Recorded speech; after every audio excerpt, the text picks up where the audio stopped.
Sean todos y todas bienvenidos a la conferencia del día de hoy, correspondiente al tema de arte y patrimonio virreinal en términos estudios de caso para reflexionar sobre las políticas, teorías y acciones contemporáneas de conservación y restauración. El día de hoy tenemos el gusto y el honor de contar con la presencia de la doctora Elsa Arroyo Lemus, quien es investigadora en el Instituto de Investigaciones Estéticas de la UNAM, en donde realiza estudios e imparte cursos y seminarios especializados en la tecnología, historia y materiales del arte no hispano. También es doctora en Historia del Arte por la UNAM, institución donde también estudió la maestría en Historia del Arte y la licenciatura en Historia. Además, tiene la licenciatura en Restauración de Bienes Muebles por la Escuela Nacional de Conservación, Restauración y Museografía de Lina. Actualmente es miembro del Laboratorio Nacional de Ciencias para la Investigación y Conservación del Patrimonio Cultural y colabora en investigaciones interdisciplinarias sobre el patrimonio mexicano. En 2019 recibió el reconocimiento Distinción Universidad Nacional para Jóvenes Académicos. Cuenta con diversas publicaciones de carácter interdisciplinario y pertenece al Sistema Nacional de Investigadores Nivel 1. Y bueno, sin más que decir, procedo a dar la palabra. Adelante.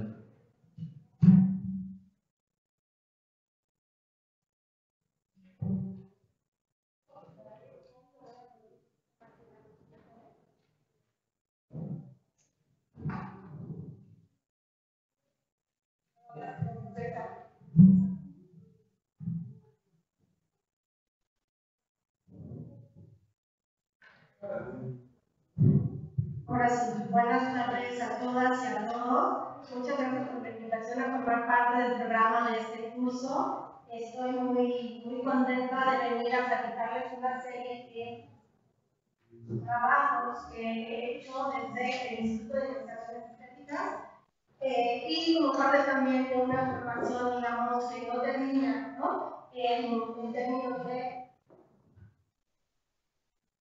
estudio y la protección del patrimonio cultural.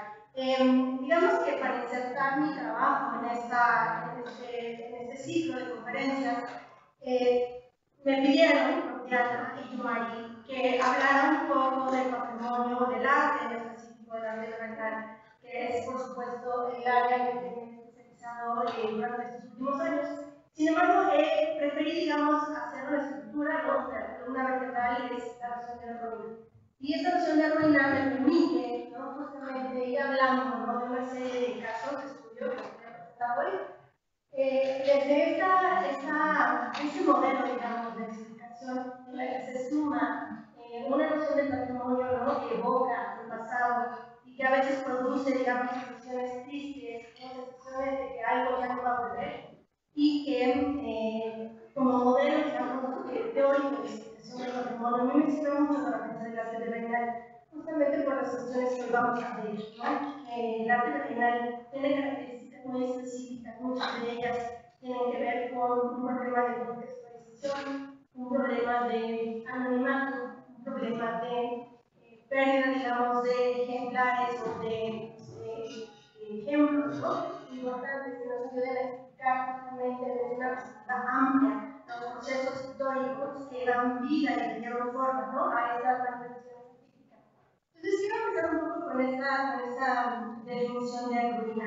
Cuando hablamos de ruina, ¿qué nos viene, ¿no? A la imaginación? Justamente estos productos que se revelan después de un descubrimiento arqueológico, conjuntos o edificios irreconocibles debido al deterioro, un deterioro que puede ser natural o que puede ser causado por un evento trágico, drástico, una emergencia, un desastre natural, obras fragmentadas, aisladas, fuera de su contexto original, fuentes de información que revelan justamente sus principios.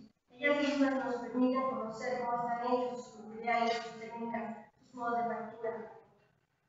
Para la historia del arte, digamos que pensar en las ruinas ya tiene una historia bien larga, una historia que, desde mi punto de vista, tuvo un auge, un momento, ¿no? Muy importante, justamente con los trabajos de Wickerman y su reflexión sobre el arte clásico. Estos trabajos, ¿no? Que son reportes de las excavaciones en Pompeya y Herculano, pues le permitieron generar un modelo, ¿no? De trabajo desde la perspectiva de la cultura visual, en donde lo que se analizaban eran justamente cuestiones de catalogación, de estilo, de temporalidad.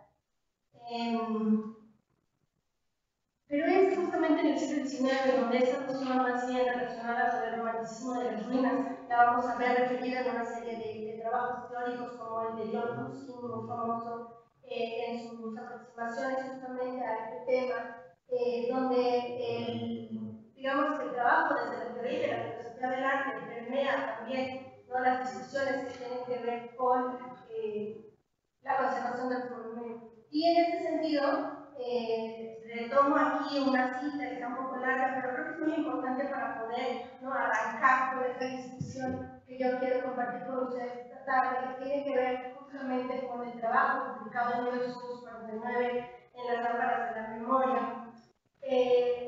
La lámpara de la memoria, ¿no?, donde justo ahí nos dice, ¿no?, la mayor gloria de un edificio no desde sus piedras tampoco su oro.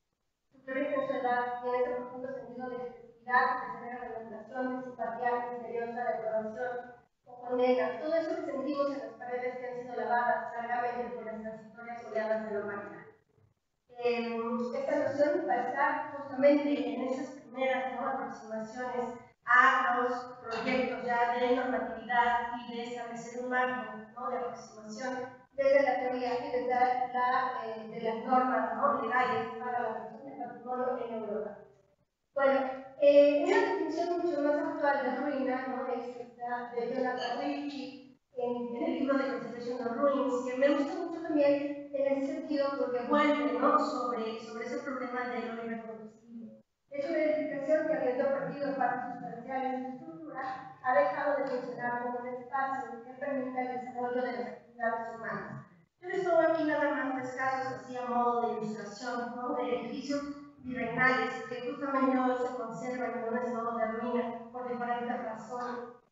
Razones que tienen que ver justamente con una pérdida de la función y el uso de los espacios, y otras justo con eventos, ¿no?, sorpresivos que ocurren de un momento a otro. En ese sentido podríamos tener dos, ¿no?, procesos diferentes por los cuales hoy un conjunto, un edificio patrimonial puede ser entendido, visto, ¿no?, apreciado como una ruina, y sería, ¿no?, básicamente en esta idea justo de englobar estas manifestaciones contemporáneas, de una vida contemporánea, serían las ruinas históricas, aquellas que se han convertido en ruinas por un proceso gradual, tiene que ver con un despojo, un cambio de uso, de funcionalidad, negligencia, incluso abandono, ¿no? Y falta de mantenimiento, es una ruina que se va formando a través del tiempo, poco a poco, en un proceso de larga duración. Y las otras son esas ruinas prematuras, retomando un concepto de Michael Roth, que me gusta pensar así las ruinas prematuras como algo que se forma, se arruina de un momento a otro por un evento que es catastrófico, es violento, produce, ¿no?, mucho dolor en términos sociales, en términos culturales. Cuando se ocurre, por ejemplo, los desastres naturales y las guerras serían causa, ¿no?, de la formación de estas ruinas prematuras. Les pongo también un par de casos de una ruina histórica, como la capilla abierta del convento de Tlalmanalco, y otro, pues el famoso puente de Mostar, ¿no?, dañado justamente en la Guerra de los Balcanes, un monumento del siglo XVI, dañado en el 93 y después reconstruido hasta su forma prístina bajo la documentación y reinaugurado, digamos así, por la UNESCO en 2004.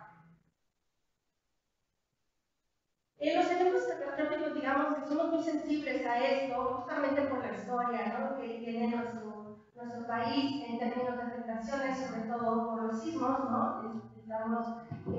Habitamos un territorio totalmente susceptible a los fenómenos naturales, entre los sismos son importantes, sobre todo en Italia. Estos casos donde justo, ¿no?, después del sismo el daño es tan devastador que obtenemos edificios en ruinas, ¿no?, totalmente transformados, y volvemos justamente a esa definición con la que comenzaba nuestra charla, que tiene que ver con esa incapacidad de reconocer, ¿no?, las formas, los principios constructivos y la espacialidad incluso de conjuntos dañados, ¿no?, de esa manera y convertidos pronto en una ruina prematura. Pero las ruinas prematuras tienen también ese carácter científico del que hablaba justo en mi segunda diapositiva, y es que nos permiten conocer los principios de su estructura estructura, su materialidad, sus técnicas, su factura. Son como si fueran un tratado de disección, como en esta página que les traigo aquí de un tratado del siglo XVI. El daño nos permite, ¿no?, acceder justamente al cuerpo como si estuviera abierto, ¿no?, como un objeto de disección en una mesa, ¿no?, de trabajo forense. Y esta perspectiva forense, ¿no?, es algo que también queda de manifiesto cuando nos aproximamos al estudio de los objetos culturales, del patrimonio cultural, desde la perspectiva de su materialidad y de su técnica de manufactura. Tratar de reconocer justamente cómo están hechos, como aquí en el caso del Socorro, ¿no?, del convento de Huachichula en Puebla, que después del sismo del 2017 pudimos apreciar, ¿no?, modelos de trabajo constructivo que apuntan, ¿no?, a una tradición bien antigua, que vemos, por ejemplo, referida al tratado del Vitruvio, con estas ollas cerámicas que están integradas, ¿no?, por ejemplo aquí, las alcanzan a ver, que son esos recipientes cerámicos que aligeran esa bóveda de algo escarzano con la que se constituyó ese socoporo. Y bueno, esos principios justamente de constructivos son, ¿no?, hoy lo que podemos conocer muy bien a través de estas imágenes que son muy importantes. Creo que sí podríamos bajar un poquito la luz, primero quizás solo esta, ¿no? ¿Mejor? Yo les estoy señalando. Pero bueno, estamos haciendo, aquí les enseñaba, ¿no?, cómo están obviamente los sillares, ¿no?, toda la estratigrafía que podemos identificar a través del daño, ¿no?, que se provocó en Guapichula.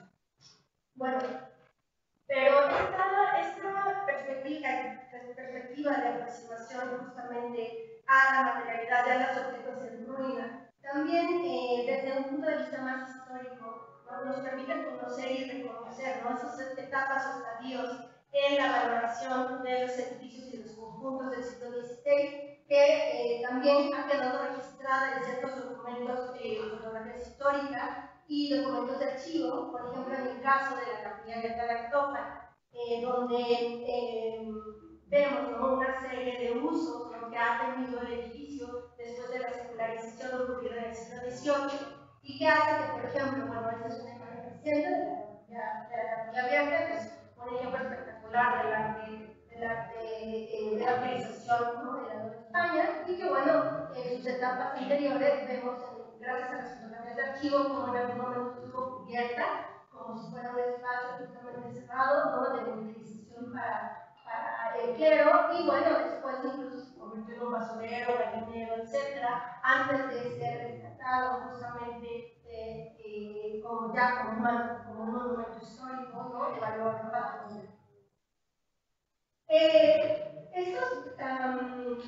Estos edificios, digamos, del siglo XVI, también han sido refuncionalizados, han sido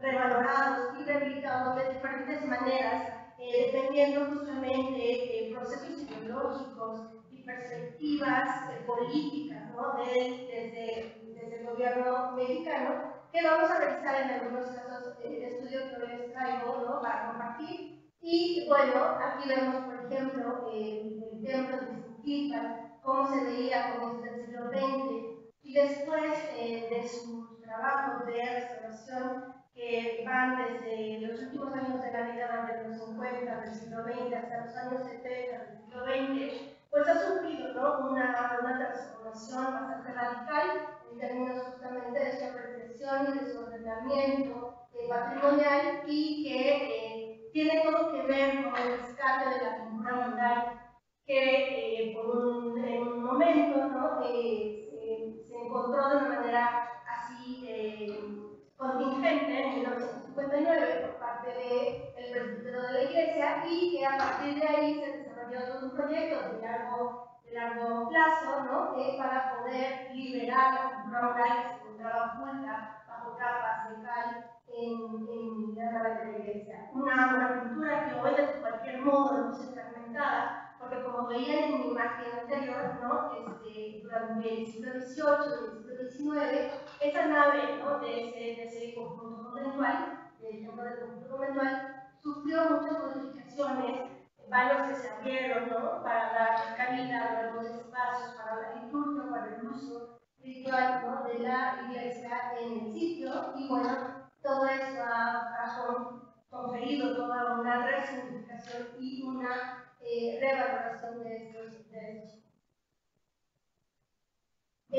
Algunos antecedentes que son muy importantes justamente para comprender este panorama ideológico, este marco en el cual se llevaron a cabo las restauraciones. Yo me remonto a un momento que fue muy importante, que es justamente la renovación en 1874 del Museo Nacional, y donde se puso de manifiesto para el país la necesidad de legislar y de pensar justamente un marco normativo que nos permitiera organizar, catalogar, estudiar y preservar las colecciones, sobre todo arqueológicas, y ese marco de un ordenamiento, digamos, de ese patrimonio de las colecciones arqueológicas, fue lo que dio paso al decreto de mayo, del 12 de mayo de 1897, y que lo tengo aquí porque justamente a mí me parece que ese es el antecedente, ¿no? El primer antecedente donde ya se comienza a pensar en extender ese marco normativo a la protección también de los monumentos históricos, no solamente de los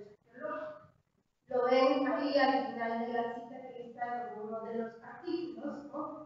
Y todos los edificios que bajo cualquier aspecto sean interesantes para el estudio de la civilización o historia de los antiguos monumentos históricos. El contexto de este decreto, digamos, de ley, ¿no? Es justamente la mutilación y la exportación hacia Londres del Ministerio 24 de Villasila por parte de Alfred Nosland, que lo ven aquí en esta imagen donde está trabajando en Palenque, y que, bueno, estas exportaciones ilegales de saqueo del patrimonio mexicano van a ser justamente ese momento para despertar esa necesidad de establecimiento de las normativas, las primeras normativas, ¿no? Que después se van a decantar, por supuesto, en las leyes actuales, ¿no? Sobre todo la ley de 72, que es justamente la que rige la protección del patrimonio mexicano, como ustedes dicen.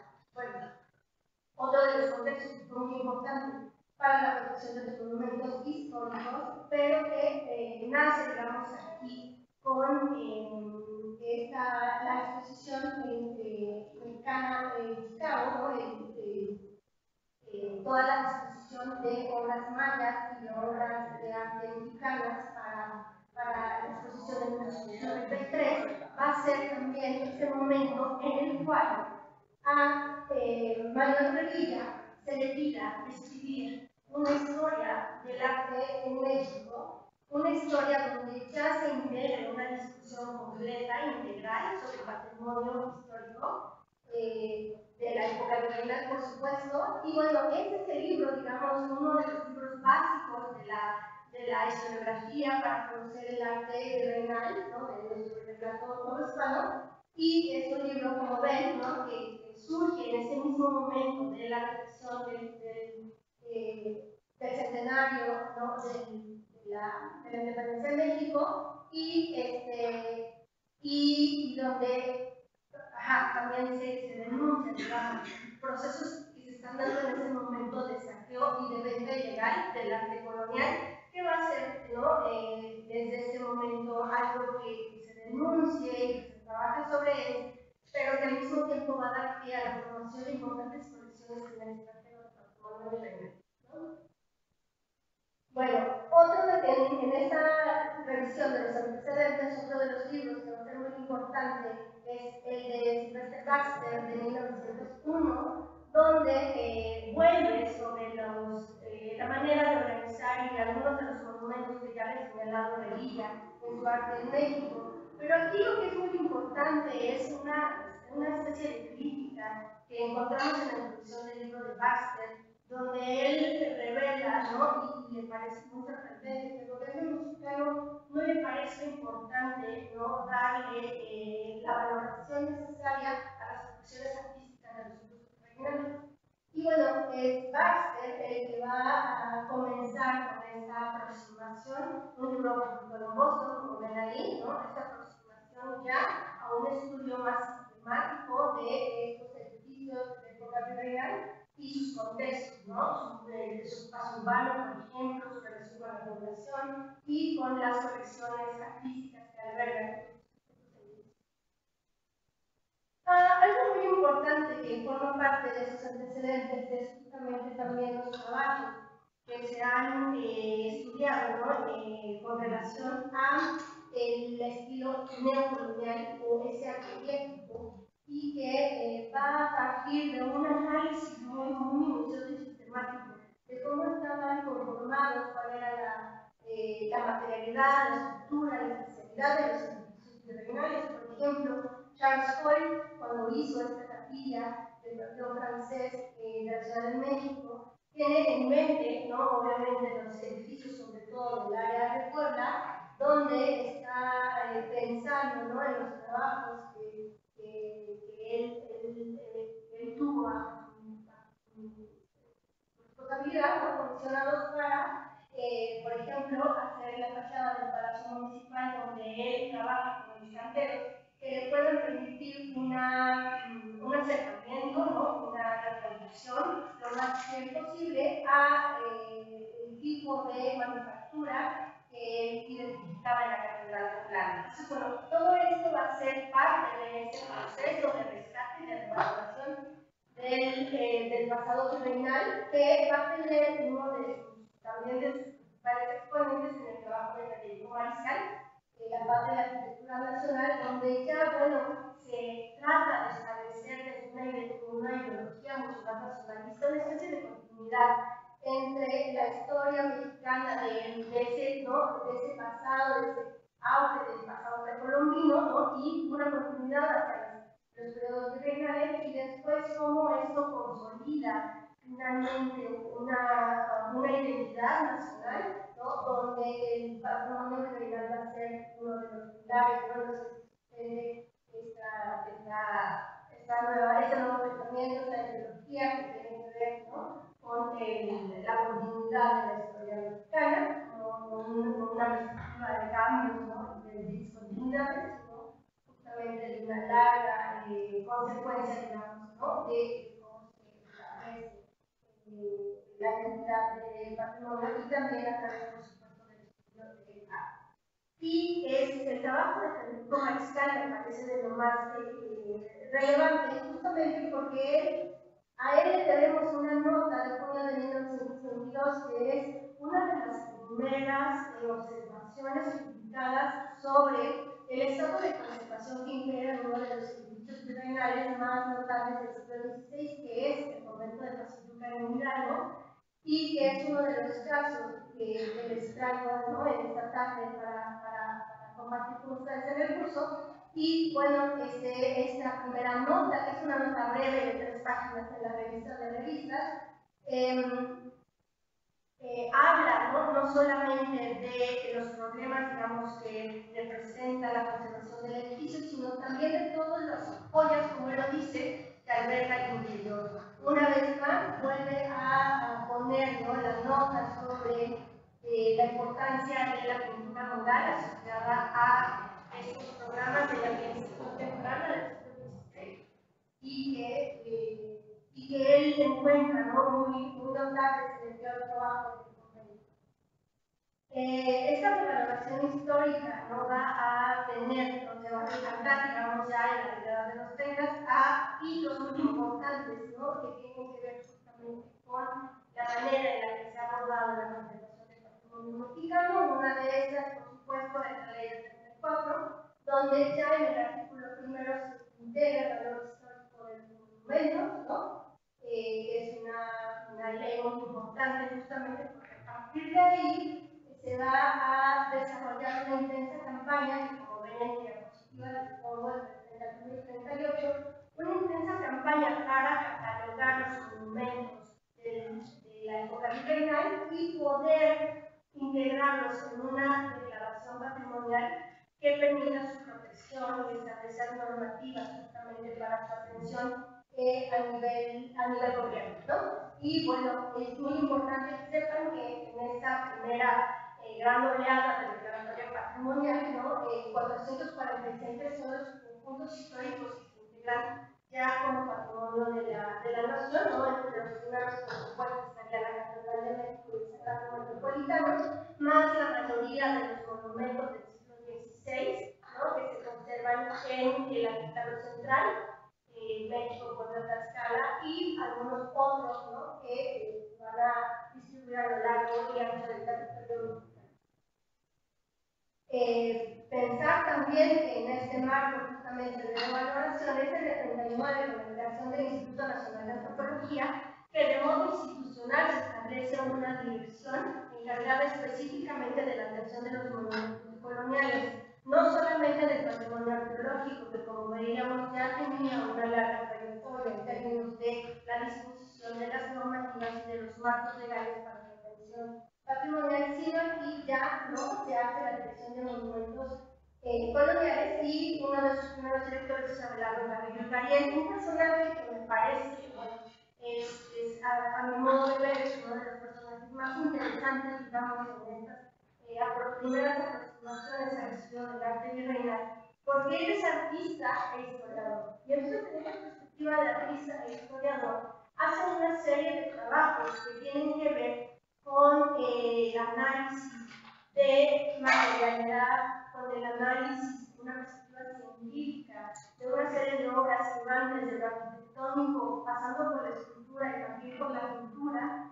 Y a él le debemos, por ejemplo, la escritura de este libro, ¿no? La técnica de la pintura de Nueva España, donde lo que hace es una revisión, ¿no? Exhaustiva de las bodegas y de las colecciones en ese momento más importante, lo que va a dar lugar, ¿no? Más tarde a los museos nacionales en la década de los 60, ¿no? El Museo Nacional del Virreinato, el mismo Museo de Churubusco, el Museo de Historia, y les da la vuelta a los cuadros, los saca de las bodegas, trata de identificar justamente esa historia que tiene que ver con los talleres novohispanos, con los modelos de trabajo de los talleres novohispanos, y a él también le debemos la primera vez que en México se hace una radiografía, digamos, a una obra de arte, lo debemos, ¿no? A un trabajo ya hecho por esa dirección de monumentos coloniales para poder la coordinación de hablar.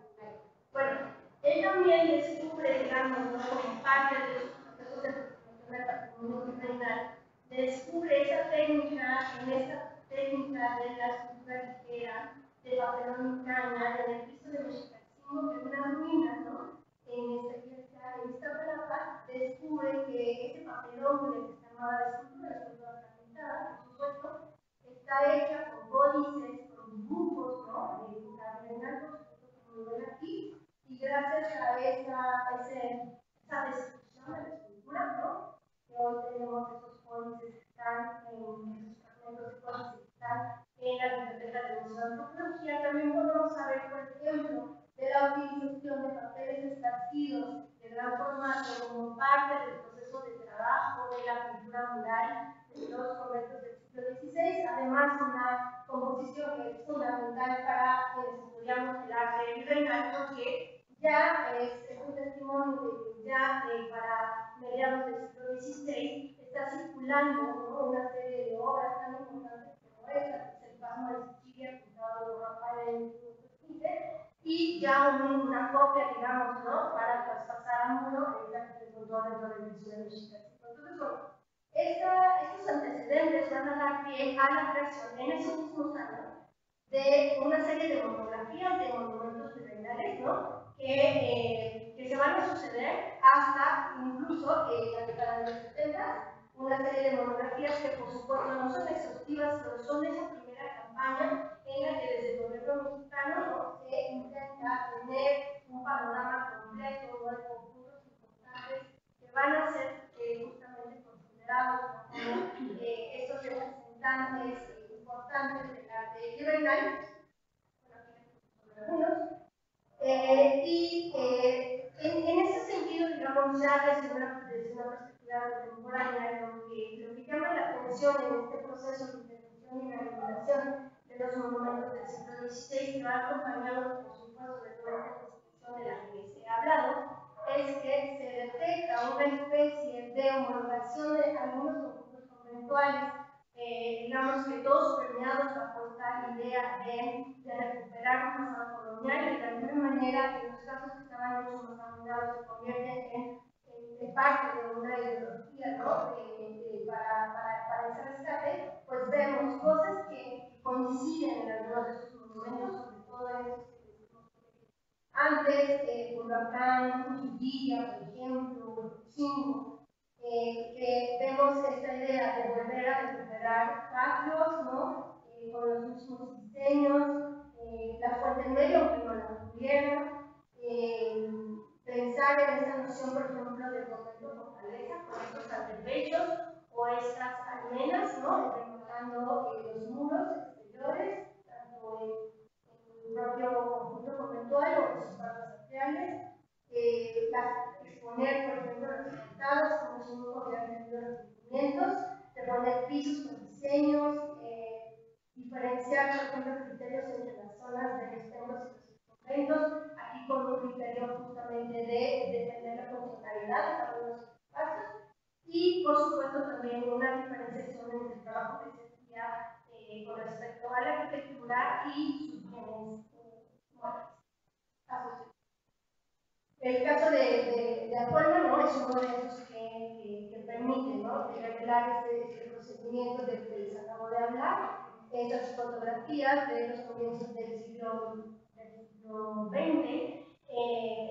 lo que nos cuenta la historia, digamos, del edificio es que en el 84, en 1894, se descubrieron las primeras pinturas murales del claustro, un claustro que estaba parcialmente arruinado, ¿no? Un claustro que estaba también abandonado y que tenía problemas, ¿no? Muy serios, digamos, de inundaciones desde la misma época virreinal. Aquí ven un detalle de uno de los claustros, es un conjunto cultural que tiene dos patios, ¿no? Y aquí ven cómo está el agua, dejando toda la parte del claustro y bien temprano, como en 1921, después de una primera campaña de rehabilitación del conjunto, se abre al público como un museo local. Aquí ven un detalle también de una fotografía de archivo, ¿no? Donde todos esos objetos, digamos, algunos fragmentados, algunos completos, en estado de conservación muy distinta, muy diferenciados, digamos, entre sí, se vuelven parte de una especie de museificación, ¿no? Muy rara, digamos, en estas zonas, ¿no? Llamadas del convento. Y es un trabajo, un primer proyecto, porque es un proyecto que, digamos, va a continuar a lo largo de toda la primera mitad del siglo XX. Y bueno, algunas de las fotografías, digamos, más famosas, ¿no? Del conjunto, se las debemos a René para el libro del tipo pintoresco, donde podemos ver, ¿no? esta condición, este estado de conservación que tenía el edificio. Aquí ven, por ejemplo, en la portada, ¿no? Están estos personajes de la Dirección de Monumentos Históricos, ¿no? Y se ve, ¿no? Dónde está el arranque del arco de acceso y hasta dónde llegaba justamente el nivel del suelo, ¿no? Del piso, justamente por estos procesos de inundación, ¿no? Continuos que tuvo el conjunto, y bueno, ya después de la rehabilitación, bueno, estas huellas, ¿no? De todo el daño y el deterioro que tenía la fachada y todo el edificio, ¿no? Fue recuperado. Aquí ven también unas fotografías de estos momentos, ¿no? Antes del proyecto de restauración, aquí durante el proyecto de restauración, cómo se recuperan los patios, se recuperan los niveles del piso, y también con un proceso de anastilosis, ¿no? Se vuelven a poner una serie de capiteles y de piezas, ¿no? De toda la decoración y estructura del claustro. Muy importante, como les decía, ¿no? Es todo un proceso muy largo de muchos años para poder llegar al estado, digamos, ¿no? Que se buscaba con su intervención. Aquí ven otro detalle, antes, después, ¿no? Ya con el patio, con sus corredores y ya con el pecho, con las almenas, ¿no? Rematando allí a modo, como les decía, esta idea de la fortaleza, ¿no? Para el siglo XVI. Este es el Patio Chico, donde bueno, aquí vemos los trabajos de restauración, aquí vemos cómo tenía problemas en el segundo piso, ¿no? De pérdida de las cubiertas y de pues, zonas no totalmente arruinadas. Después bueno, de la reconstrucción se recupera el patio, y bueno, aquí hay dos momentos, obviamente este es el resultado contemporáneo, y esto es cómo se dejó en esta primera ciclo de intervención del edificio. Entonces, como vemos, ¿no? son casos donde los proyectos se van sucediendo unos a otros, y finalmente este planteamiento ideológico que revisamos antes, que comienza en la década de los 30, ¿no? Va a tener una continuidad hasta la década de los 60 en algunos de los documentos del siglo XVI, ¿no? Aquí ven el interior justamente de Coleman, un momento muy importante también por su cultura mural, y también en algún momento de la propia época virreinal, posiblemente incluso a finales del siglo XVI, sufrió este ocultamiento de los programas murales, ¿no? Y debajo de las capas de cal, otra vez se hizo todo un trabajo de recuperación de la pintura mural. Y bueno, también hablar, ¿no? de esta serie de retablos, ¿no? Asociados con la arquitectura, que bueno, no sé si lo saben, quizás algunos de ustedes sí, es un edificio que ha tenido también muchos problemas de saqueo. El último, el robo de las pinturas de Colman fue en el año 2000, ¿no? 2001, si no me recuerdo, y bueno, ha sido un edificio que ha tenido, ¿no? Todas estas problemáticas asociadas justamente con que es un proyecto, digamos, que se ha dado de difusión para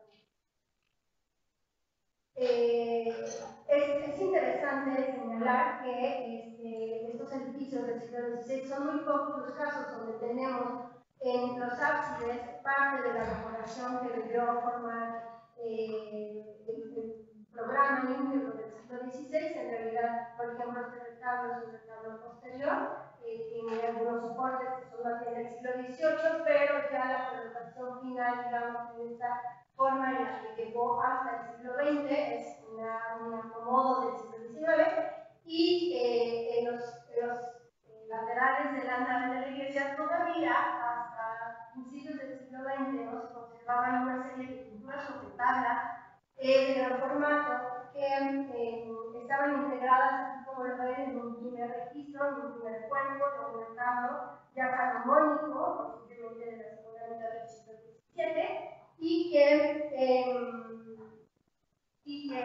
o de los primeros años del siglo XVIII, ¿no? Y que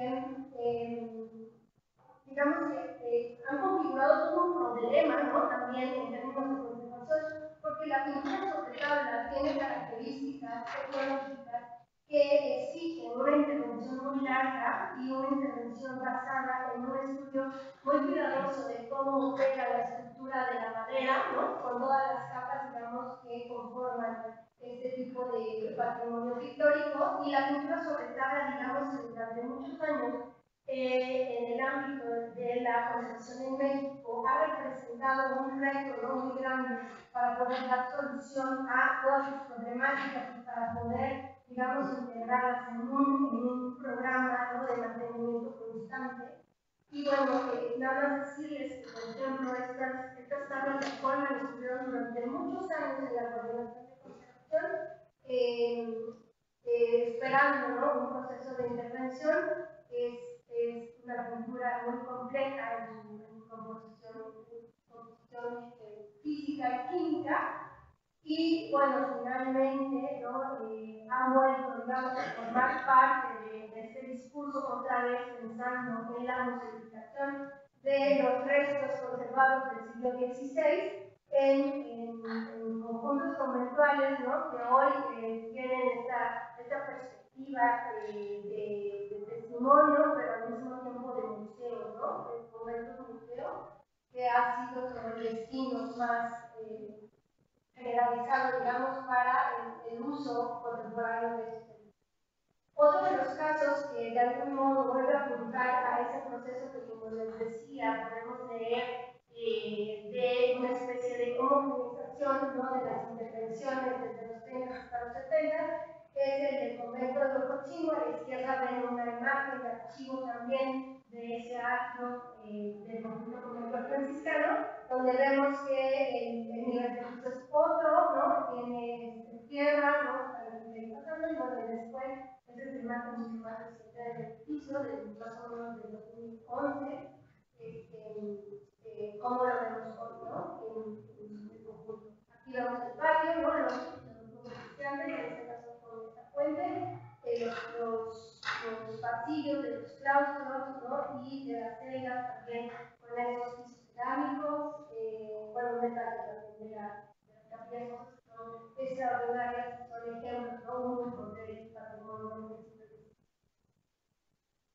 Un poco también en el caso del templo, un poco lo que nos revela el proceso también de intervención de este conjunto es cómo se eliminan, ¿no? Esos añadidos del siglo XIX y se da una intervención, un proyecto, se establece un proyecto de recuperación de los espacios del templo donde se abre, ¿no? se limpia de alguna manera la nave, se eliminan estas adiciones y bueno, se recupera el retablo en procesos de intervención, ¿no? De restauración ya no solamente de las estructuras, sino también de las imágenes, que como ven aquí en mi diapositiva han tenido varias etapas también, una de 1980 donde se recupera, por ejemplo, la calle central, como lo ven aquí, con estos relieves. Otra de 2006, ¿no? También en un trabajo de intervención del mueble, y después la más reciente de 2016, donde se vuelve a intervenir toda la estructura, las esculturas, ¿no? En términos de conservación y de mantenimiento preventivo, y se abren las ventanas, se quitan unas ventanas desde calle que en algún momento se metieron en el edificio, y no se le da otra vez una sensación de mayor amplitud, espacialidad y claridad, ¿no? A este interior. Bueno, el otro caso que les traigo para compartir, ¿no? Es el Paso Yucatán, que veíamos antes cómo fue uno de esos primeros edificios, ¿no? Rescatados, digamos, desde una perspectiva académica, primero por Federico Mariscal, y después justamente estuvo en el centro de todos estos proyectos de declaración y de fotografías del patrimonio, y luego es la imagen, ¿no? Para el 1922, luego, por lo que me parece que es un monumento muy interesante, es porque para 1963 Carlos Flores Marini hace toda una publicación que publica justamente lo que va a ser el proyecto, digamos, de rescate ya integral, ¿no? Pensar en que una intervención de conjunto donde se le pueda dar un nuevo estatus, ¿no? A justamente toda la conformación, no solamente en términos arquitectónicos, sino también de sus bienes muebles, ¿no? Y de la función que tiene el edificio. Es otra vez otro espacio que se piensa como un museo, y aquí ven una imagen muy reciente del conjunto, ¿no? Ya incluso con el avión recuperado, un poco para que vean, ¿no? Cómo estaba en los 60 cuando se plantea el proyecto, cómo está actualmente. Las pinturas murales que están en el claustro, ¿no? Que decoran las esquinas del claustro de Pasoyucan y que fueron parte de la discusión esta que les presentaba antes con Mariscal, ¿no? Son pinturas que también, como se dan cuenta ustedes, estuvieron en algún momento cubiertas por la paz parcialmente cubiertas, digamos, ¿no? Para albergar justamente otra serie de objetos que estaban en los recorridos, en la liturgia, en el interior del edificio, y que durante mucho tiempo fueron motivo de un proyecto de intervención que pudiera devolverles, ¿no? Su unidad estilística, sus cualidades estéticas, y que se integrara en ese proyecto de rescate del edificio, ¿no? También otra serie de objetos que seguramente, ¿no? Formaron parte del programa iconográfico del siglo XVI, y que a lo largo del tiempo no fueron sujetos de modificación, como esto, que me parece muy elocuente de estas modificaciones a patrimonio virreinal, lo que era un San Jerónimo, una imagen de San Jerónimo, aquí lo ven,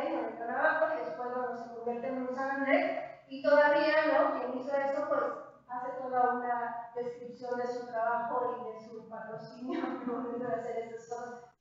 ¿No? Estos cambios, digamos, en la funcionalidad y en el estatuto de las imágenes que tienen que ver justamente con sus utilizaciones, ¿no? A lo largo del tiempo. Luego, también en ese artículo muy interesante de Flores Marini, y él publicó una de estas fotografías que después yo me encontré en el archivo, ¿no? de DINA, y que, bueno, es una de las figuras sobre tabla de los tablas del siglo XVI utilizada como puerta en una de las dependencias, no hay dentro de los fragmentos de la pintura, y que, bueno, que si lo vemos con detenimiento, ¿no? Tienen todas las cualidades, la identidad, que las asocia con el resto del conjunto de pinturas sobre tabla, que debieron hacerse justamente para este gran retablo de 1556 y que en algún momento, ¿no? del mismo ciclo virreinales se destruyó el retablo y algunas de las pinturas debieron de utilizarse como parte de los nuevos acuarios y de los nuevos programas que se utilizaron dentro de la iglesia, pero por lo que son importantes estas pinturas, lo mismo que las de Colman, es que junto con las de Tecali conforman una serie de obras que serían las más tempranas que nos han llegado del siglo XVI hasta nuestros días, ¿no? Son series de imágenes, digamos, ¿no? Que todavía fueron hechas por estos artistas totalmente desconocidos, ¿no? No sabemos casi nada de ellos, que se trasladaron desde la metrópoli en España hasta el Nuevo Mundo, ¿no? Haciendo estas campañas, digamos, de trabajo para las órdenes mendicantes y que no sabemos nada de sus biografías, no sabemos nada de los contratos de estas personas. Piezas, como les decía, también que han significado un dolor de cabeza para la restauración en México, justamente por su tecnología, y han sido sometidas a proyectos de restauración muy largos hasta llegar justamente a los trabajos que vemos aquí. Por ejemplo, estas fotos que les pongo, ¿no? Son fotos hechas durante su proceso de restauración, incluso con los designs, etc. Proyectos de restauración, como ven, ¿no? Empiezan en los 60 y no terminan sino hasta los 90. Y que, bueno, hoy, si vamos a Xochitl, ¿no? Se le llama la Sala de los Retablos, inaugurada en 2019, y donde vemos justamente ya las tablas, ¿no? Como en exhibición, y tablas, ¿no? Que apenas no son justamente una ruina, son un fragmento de ese suntuoso altar, como dice la geografía histórica del siglo XVI, que debió hacerse por los agustinos en 1556 y que levantó muchas suspicacias y muchos problemas, al grado de que el arzobispo, por ejemplo, Montúfar, manda una carta dirigida a Felipe II para acusar de los daños y de las vejaciones que estaban sufriendo los indígenas de Pachuchucan para lograr terminar la obra de su convento y ese retablo suntuoso del que se hablaba. Un retablo además que alcanzó los 600 pesos de oro sobre todo, y que esa calidad es importante si pensamos que en el siglo XVI únicamente el retablo de Boccaccio, que lo vamos a ver más adelante, costó 1000 pesos más, ¿no? Sí debió ser una de las obras más importantes de la Nueva España, y bueno, hoy tenemos eso, esos fragmentos, digamos, allí ubicados en el convento, y una serie también de obras como este Calvario, que forma parte de la serie, pero en realidad lo que vemos es un reprinte posterior justamente de esa tabla, y que al momento de hacer una inspección cercana a la superficie de la pintura nos damos cuenta que ese reprinte tiene debajo otra pintura que desconocemos, ¿no? Hay varios aquí, por ejemplo, en este cuadro, pero sería muy interesante poder establecer el ciclo iconográfico completo, o sea, hacer investigaciones constructivas de todos estos restos, de los conjuntos más importantes que se conservan hoy de la Nueva España, conocer muy bien sus técnicas de manufactura, ¿no? Que nos van a hablar justamente de sus primeros talleres que le dan identidad al arte virreinal, ¿no? Y que hoy sí podemos de alguna manera aproximarnos, ¿no? Con una serie de información documental de archivo, pero también con los objetos mismos, ¿no? Pensar que todos estos conjuntos se convierten hoy en documentos de primera mano para poder acceder puntual, ¿no?, de estas tecnologías de manufactura. Y yo aquí nada más ponerles este comparativo, ¿no?, del sistema de armado de los tablones, de los paneles de madera que están presentes en la tecnología del respaldo del paso Yucatán y que tienen todo que ver con, por ejemplo, la tabla del perdón de Simón Ferenc, que se formó en el diseño de 1967 y que les voy a presentar más adelante un poco, nada más para que vean cómo estamos hablando de un mismo contexto y de un mismo horizonte cultural en el que se generan estos ejemplos, ¿no?, del siglo XVI y que van a formar parte de todo el proyecto, ¿no?, con una misma identidad, digamos, y una misma ideología de intervención de la primera mitad del siglo XX. Bueno, esto es también el Paso Yucatán, ¿no?, en principios del siglo XX, y esto es como lo vemos ahora. Como ven, otra vez, esta misma disposición, ¿no?, de estos espacios mucho más libres, limpios, abiertos, etcétera, como parte del proyecto de restauración. Otra vez también aquí el trabajo de anastilosis, como lo dice el informe de restauración, ¿no? Aquí más o menos vemos el portal de peregrinos, ¿no?, el acceso, digamos, al claustro, y los arranques de los vanos, como se veían en esta época, y luego, obviamente, ¿no?, todos recuperando todos los fragmentos que tuvieron de estas arcadas. Bueno, hoy es como se ve ahí levantadas estas arcadas, dando pues una idea justamente de la espacialidad que debió tener un poco aquí para que vean, ¿no?, también en cuanto a sus motivos y al tipo de representaciones que van teniendo todo un diálogo entre la pintura mural y la pintura de los retablos, ¿no?, como lo ven, son las mismas piedras, los mismos modelos que se utilizan, cambiando el medio pictórico, pero, ¿no?, que forman parte de esos repertorios de información, ¿no?, de los que estaban tomando los artistas del siglo. Les decía que las pinturas de Pasoyucan van a representar también, digamos así, un hito, ¿no?, para la conservación en México, porque fueron uno de los primeros problemas que trató de abordar el recién creado Centro de Restauración de Churubusco, que ahorita vamos a ver un poco de historia en general, pero aquí nada más para que lo mantengan un poco en mente, que vemos ambas estación Negrete, ¿no?, justamente en un proceso de revisión de cómo está el estado de conservación de esa pintura. Están eliminando las capas de cal y después consolidando justamente inyectando cal en 1966, dos de los restauradores más importantes de pintura mural en Roma, ¿no?, del Instituto Central de Restauro, vienen a México a hacer una serie de visitas, entre ellas, además de Teotihuacán, por ejemplo, el Museo del Carmen, aquí vienen a Pasoyucan también a identificar, ¿no?, justamente esto que es la pintura mural del siglo XVI. Y bueno, este proyecto de la pintura mural del siglo XVI y su intervención en realidad se queda como un proyecto, ¿no?, que queda así en un plan, ¿no? Aquí ven incluso todavía, esta es una imagen reciente, ven la zona, ¿no?, de inversión y de limpieza que se hicieron en este momento. Después Sergio Saldívar entregará un informe ya en los 70 donde se pregunta por qué no se continuó la intervención de los murales en el Paso Yucatán. Y bueno, hoy podemos seguir haciendo esa pregunta, ¿no? Este es el estado en el que está hoy, todavía con la misma escala de limpieza, las huellas y las zonas de concentración que se hicieron justamente en la década del 90. Bueno, esto me da pie justamente a hablarles de la institucionalización de la disciplina de la conservación y de la restauración de bienes muebles, ¿no?, como parte, como un complemento, digamos, a lo que me imagino que van a ser las otras clases que están integradas en este ciclo de presentaciones. Y bueno, hay fechas como muy importantes, digamos, ¿no?, que dan pie a este proceso de institucionalización. Y es en el 61 se crea el Departamento de Reproducción de Lina, que en realidad su sede estaba en el Museo del Carmen. Luego, es hasta 66 que se inaugura el Centro de Estudios para la Conservación de Bienes Culturales, se llama Paul Foreman.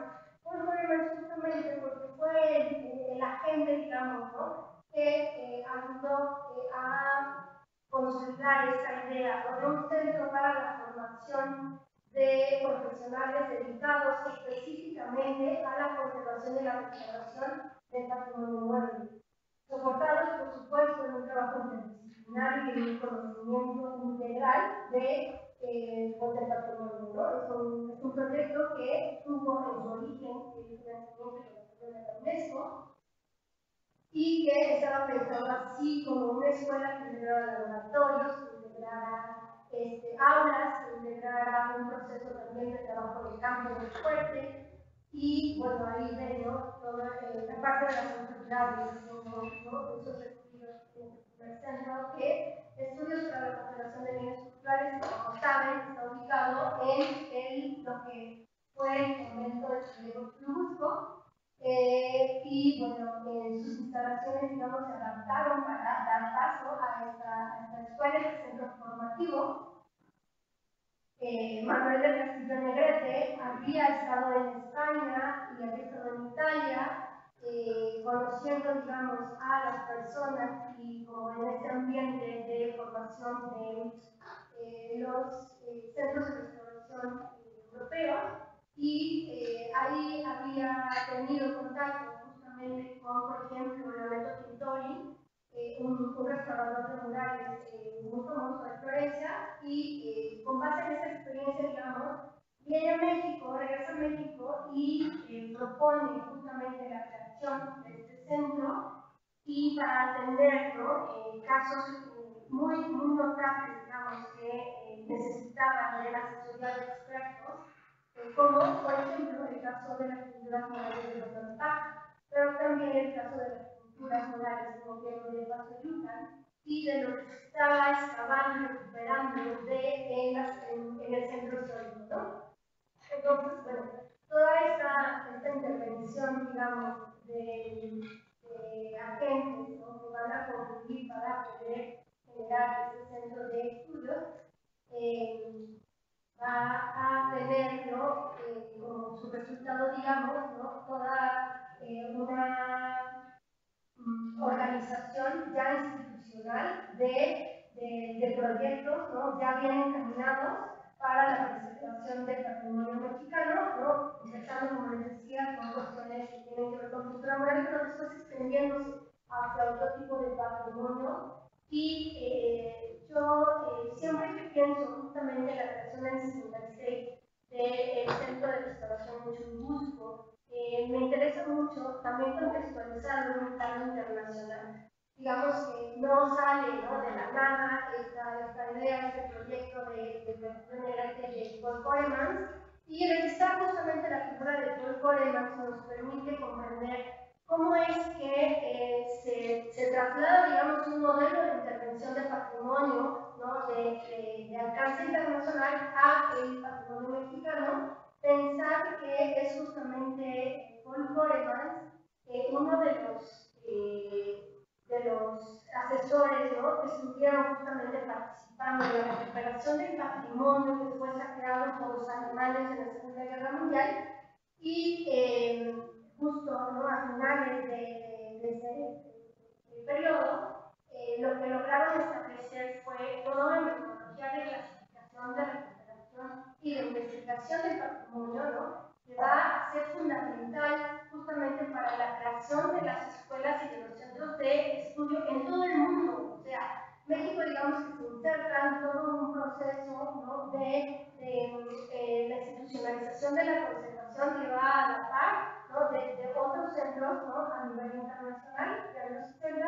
Obviamente, estos centros tienen, los centros europeos tienen sus antecedentes desde décadas atrás, desde los 20 y los 30, ahorita lo vamos a ver, pero fue este rescate del patrimonio, ¿no?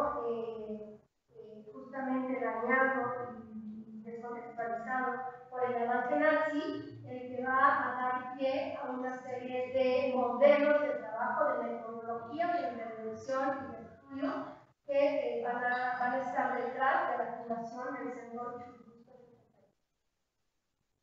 En este mismo contingente, digamos, de expertos que atendieron la recuperación del patrimonio europeo, ¿no? Está George Stout, que es el director del Museo Koch de Harvard, y bueno, es muy importante aprecio también su participación porque a Stout se le debe la creación justamente a principios de la década de los 20 de un departamento de conservación y de estudios técnicos en Harvard, que va a ser uno de los primeros donde se integra una perspectiva interdisciplinaria para el estudio del arte y para, ¿no?, desarrollar modelos de conservación. Es en este justamente centro de Harvard donde van a publicarse los primeros trabajos que tienen que ver con los estudios técnicos y la recuperación, ¿no?, de información histórica y de documentación del patrimonio, que es parte, como ustedes saben, de lo que sustenta una intervención de conservación o de restauración del arte, ¿no?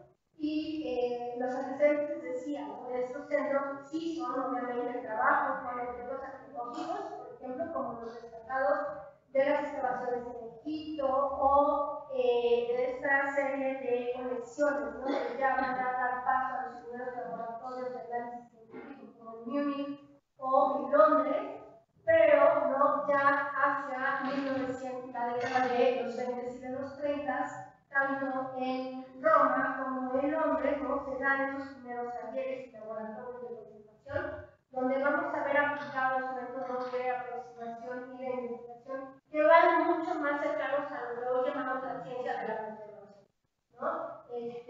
Y que, bueno, van a ser ese punto de partida para que Paul Colemans y Manuel del Castillo Negrete diseñen todo un proyecto, ¿no?, para un centro de conservación a nivel internacional, ¿no?, equipado con lo necesario para poder hacer frente a las necesidades de conservación del patrimonio.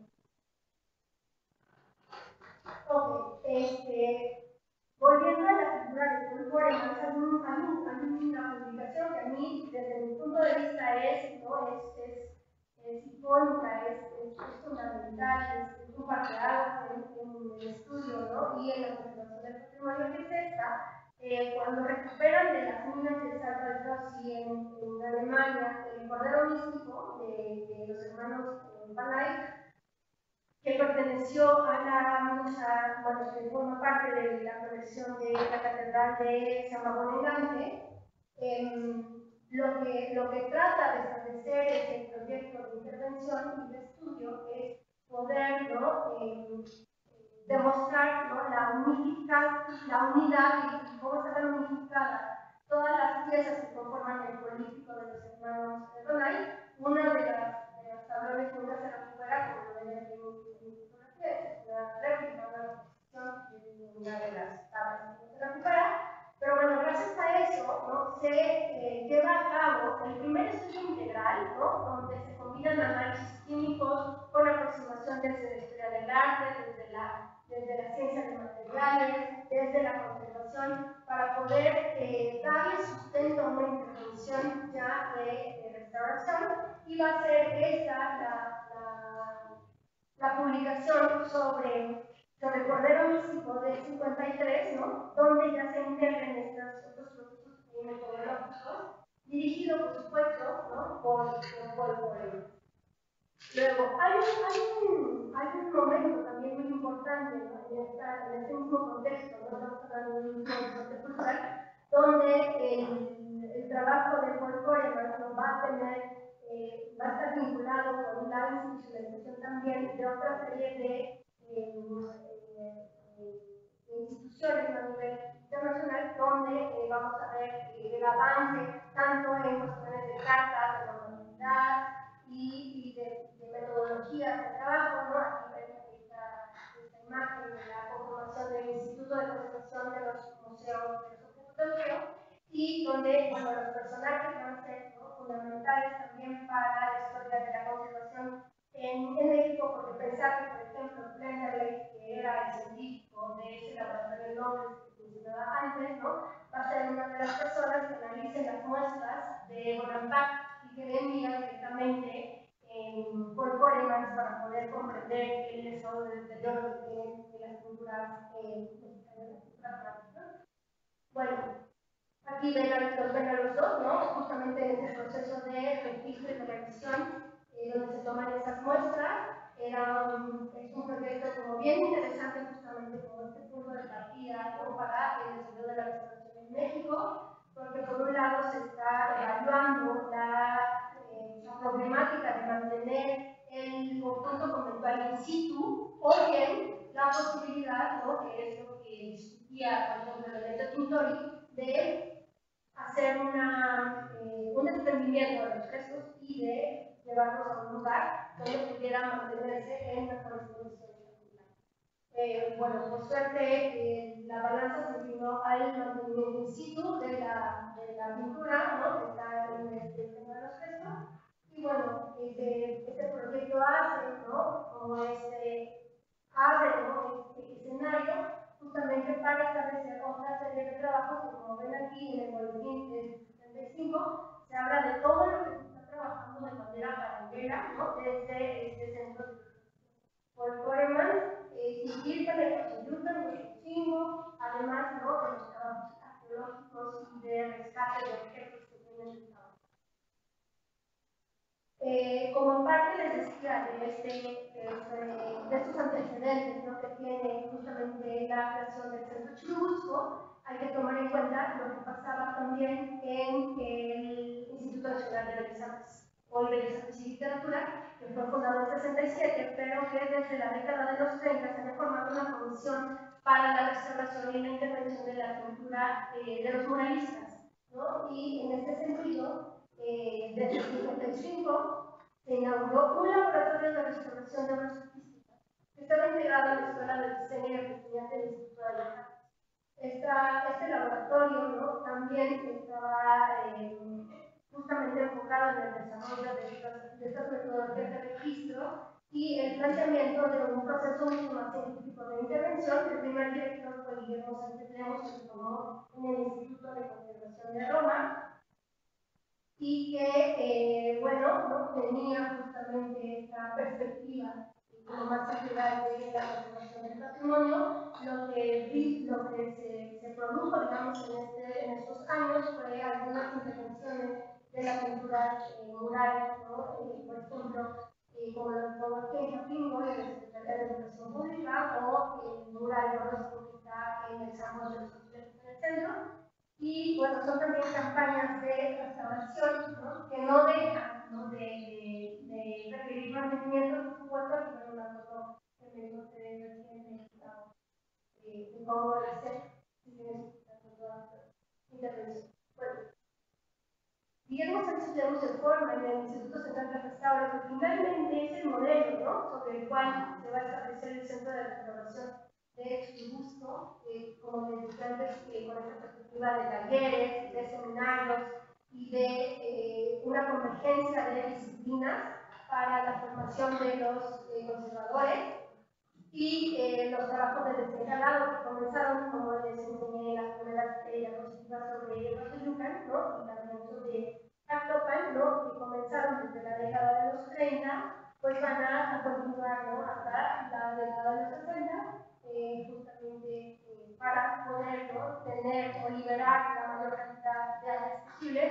aunque he de decirles que en algunos de esos momentos todavía hay zonas que están cubiertas de capas de calado, ¿no? Otro de los hitos, digamos, que va a marcar, ¿no?, esa tendencia, digamos, para la creación y el fortalecimiento de las metodologías de intervención del patrimonio mueble va a ser en la década de los 80 la fundación de los museos nacionales.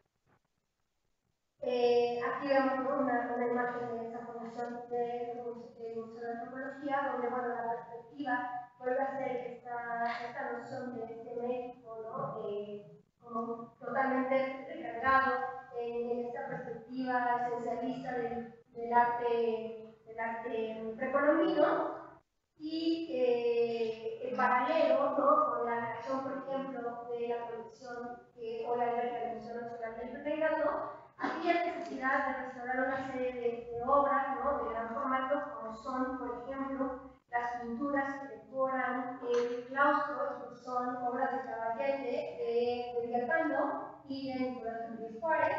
Bueno, todas esta necesidad, digamos, de intervención de patrimonio muy dañado, casi en ruinas, hace que entre los primeros cursos cursos de especialistas extranjeros que van a dar clases en el Centro de Restauración de Churubusco va a estar George Messens.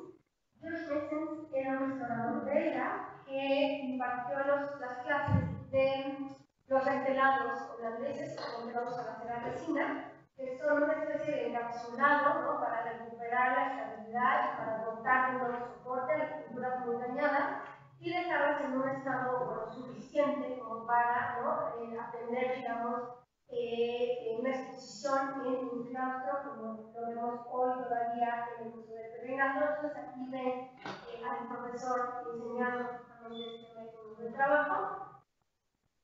Y en esos primeros años, esos primeros 10 años, digamos, que conformaron el proyecto de estructuración del Centro de Restauración en Churubusco, vamos a ver cómo se fueron sucediendo una serie de cursos y de talleres impartidos por los expertos más importantes, ¿no?, a nivel internacional, que van a ser los que van a formar a los restauradores mexicanos, pero también a restauradores de América Latina que estaban integrados en un programa de la OEA para formarse y entonces, a su regreso a sus países, justamente hacer como una cadena, ¿no?, de formación de instituciones encargadas de la protección del patrimonio cultural. Aquí van a saber ¿no?, que es especialista en pintura, en ese primer momento, algunas de las personas que formaban parte del laboratorio de restauración del INBA también tomaron las clases de los especialistas que vinieron aquí en Cusco. Entonces, bueno, esta relación, digamos, que había entre instituciones es algo importante de señalar, porque después, digamos, que por ley, por la ley de 72, el patrimonio artístico, ¿no?, es el que está bajo protección de Bellas Artes, el patrimonio histórico es el que está bajo protección del INAH, pero en realidad hay museos, por ejemplo, como el Museo Nacional de Arte, que tiene una colección que va desde patrimonio histórico hasta patrimonio artístico, y que en realidad la atención de la restauración la lleva a cabo el INBA y no el INAH. Entonces, hay una serie también, digamos, de ordenamiento, ¿no?, que tiene que ver justamente con esta intervención institucional, que, bueno, va a tenerlo como su origen en este mundo. Bueno, el otro caso, que ya es el último que les quiero compartir aquí, que tiene que ver también con este proceso, digamos, de intervención del patrimonio virreinal y en específico de la pintura sobre tabla, es el derivado de los daños producidos por el incendio del 19 de enero de 1967 en la Catedral Metropolitana. En la mañana de ese día, ¿no?, los diarios y toda la ciudad despierta con la noticia de que la catedral se ha quemado por un cortocircuito que se desarrolla en el coro, ¿no?, del edificio, y bueno, los daños se producen principalmente en esa zona central de la catedral, afectando la sillería del coro y el altar del perdón. En el altar del perdón, ¿no?, lo que quedó ahí, ¿no?, como lo ven, es simplemente el banco, el desplante del banco, ¿no?, y el primer registro del primer cuerpo del retablo. Aquí en medio estaría la tabla de la Virgen del Perdón. Aquí ven los soportes, ¿no?, totalmente también ya en un estado a punto de colapsarse. Y bueno, este daño, digamos, ¿no?, catastrófico, esta ruina prematura, ¿no?, de justamente la zona central de la Catedral Metropolitana, vuelve, ¿no?, a ser dispositivo para echar a andar esta postura ideológica de Estado nacionalista, donde se manda inmediatamente, ¿no?, en cuanto ocurre el sismo, se da la orden desde la presidencia para que se haga una reconstrucción inmediata, ¿no?, de la Catedral Metropolitana. En esa comisión que se forma en este primer momento para hacer la reconstrucción de la catedral, bueno, participa, como ven, se lo señala aquí, Manuel Castillo Negrete, y lo señalo justamente porque parte del destino, digamos, que van a tener algunas de las piezas dañadas por el incendio de 67 fue él se va a encargar, ¿no?, de dar una salida, una posibilidad de intervención a estas especies.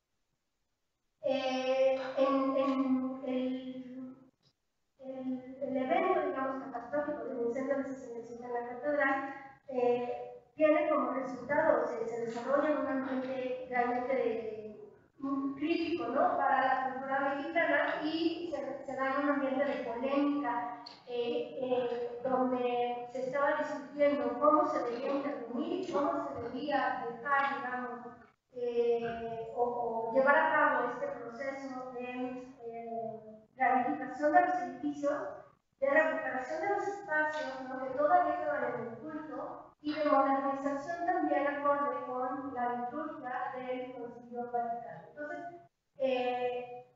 fue como la gota que derramó el vaso de una serie de intervenciones que ya se habían hecho, de algunas soluciones artísticas, por ejemplo, como la de la Catedral de Cuernavaca de los años 50, ¿no?, que ven aquí, así es como estaba en el siglo XIX y llegó hasta el siglo XX, y bueno, esto es la rehabilitación, ¿no?, que se le da en los 50, ¿no?, de la mano del obispo Méndez Arceo. Y bueno, la Catedral de México vuelve a despertar, ¿no?, de una manera muy intensa esta polémica entre el grupo historicista o de la reparación, ¿no?, que lo que buscaba era volver a dejar el interior de la catedral como estaba en la época virreinal, y el grupo modernista o de la renovación que apostaba por una total, ¿no?, transformación del espacio litúrgico y del espacio virreinal, haciendo, ¿no?, toda una nueva propuesta, mucho más acorde, digamos, con principios que tenían que ver con esa renovación necesaria para darle un uso contemporáneo a esos espacios que tuviera otro sentido, digamos, para la feligresía y para la además, lo saben, ¿no?, decir que los grupos historicistas que tuvo el mayor peso, obviamente, en las discusiones de esta polémica, y nada más aquí les puse los actores, ¿no?, de cada uno de los grupos: el grupo Gorman, la prueba de Lucifer, la de la Mata, por ejemplo, de la uno de los historicistas, ¿no? La reflexión sobre el tema de la Catedral de México aparece en 67 en las memorias de la Academia Mexicana de la Historia, y del otro lado, el grupo de la renovación con Ida Rodríguez Campolini, los arquitectos Maripani y Ricardo de Raulina, y la discusión, ¿no?, su postura, digamos, aparece en Arquitectura México en el número de 2006. Esta postura ideológica, digamos, de la recuperación del espacio colonial, del espacio virreinal, ¿no?, está enclavada, ¿no?, ya en los principios de la Carta de Venecia, principios que además vamos a ver en una serie de intervenciones, sí, del patrimonio virreinal, pero también de, por ejemplo, espacios, ¿no?, más urbanos, ¿no?, que tiene desde obviamente 1974, que se firma esta carta y en la que participa, como ustedes también saben, ¿no?, Carlos Arismendi como representante. Desde esta perspectiva, digamos, aquí hice una síntesis, ¿no?, que es lo que se enarboló o sustentó esta intervención de la Darlene, perdón, como lo ven aquí, ¿no?, así quedó, después de la intervención que duró también varios años, y que todavía hasta la década de los 80 se seguían haciendo algunas intervenciones, por ejemplo, en el foro o en algunas de la organización asociada con la arquitectura. Fue Miguel Ángel Soto Rodríguez, arquitecto, pero también jefe de taller, ¿no?, de una serie de oficiales, de arquitectos, de carpinteros, de balisteros, ¿no?, que se supone que están también recuperando las tradiciones constructivas de la época virreinal, los que se encargaron de hacer todo este conjunto. Y bueno, la fundamentación, digamos, básica, ¿no?, está aquí, y recuperando algunos de los artículos de la Carta de Venecia, por supuesto, lo que se sustentó en ese momento es que la restauración se consideraba en este caso una actividad excepcional y necesaria para poder recuperar la unidad de una pieza de la que se tenía toda la documentación necesaria. Esa documentación iba a sustentar fundamental cualquier acción de reconstrucción, y eso fue lo que pasó. Incluso, ¿no?, el oro y las colgaduras, ¿no?, fueron colocadas, se supone, de la manera en la que estaba el original, y se sustenta también en un rechazo a darle una unidad de estilo, en este caso porque en realidad, ¿no?, y este fue el argumento, se tenían los datos justamente de la obra de Balbás, de Chesca, y entonces, bueno, sobre eso se iba a hacer la reconstrucción, y esta idea, ¿no?, era respetar el original, pero en términos de justo, ¿no?, recuperar una espacialidad, no tanto una materia original, sino una espacialidad original, unas formas originales, ¿no?, que estuvieran mucho más acordes con la función de la catedral.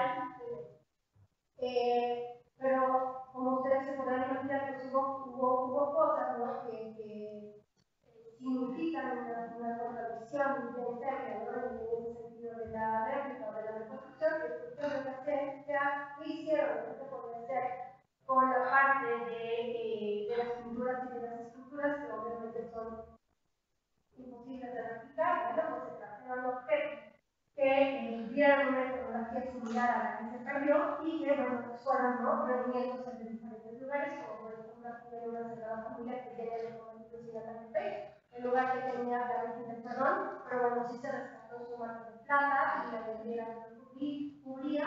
Bueno, así es como se tomaron decisiones, ¿no?, que fueron habilitando esta toma de decisión, que sigue siendo obviamente muy polémica para la restauración de la del perdón. Y bueno, la Virgen del Perdón, ¿no?, que se quemó en el incendio del 67, en el suceso, ¿no?, terrible, pues es una de las piezas también fundamentales para la historia del arte mexicano. Aquí ven a Don Manuel Toussaint, ¿no?, haciendo una inspección de la pintura, y creemos que esta inspección se hace justamente para su libro de la pintura colonial en México, de los años 40, y bueno, aquí ven cómo ha abierto la vitrina, están haciendo la exposición, están haciendo una serie de fotos.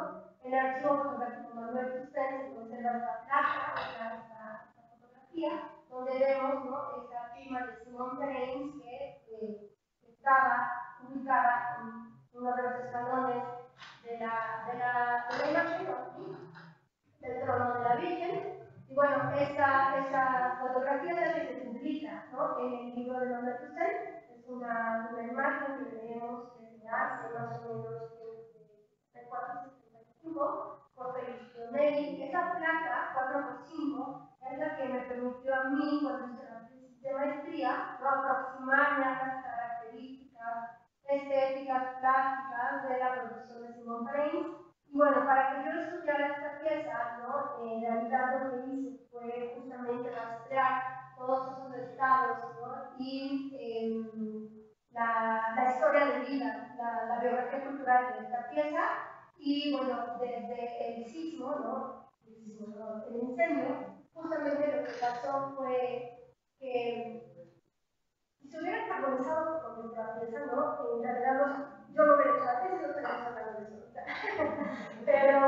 pero lo que pasa con esos objetos en ruinas es que tienen una parte reconocible que hace, ¿no?, las hace susceptibles todavía, ¿no?, de objetos de análisis científico.